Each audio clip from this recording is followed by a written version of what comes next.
এই মৌমাছিটি পাছা দিয়ে হোল ফুটিয়ে গাছ থেকে মধু সংগ্রহ করতে থাকে। আর এদিকে এই দুটো মৌমাছি মিলে গরুর দুধের মতো বোটার ভিতরে টেনে তারাও মধু সংগ্রহ করতে থাকে।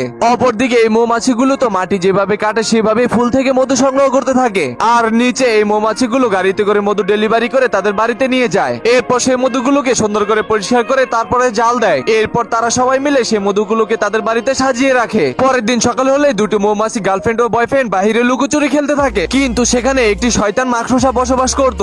এরপর মাকড়সাটি মৌমাছি দুটোকে খাওয়ার জন্য তাদের কাছে চলে যায়। এইদিকে মৌমাছি দুটো পিছন দিয়ে হাঁটতে হাঁটতে তাদের পাছার হোল একসাথে হলে তাদের দুজনের শরীরে কারেন্ট লেগে যায়।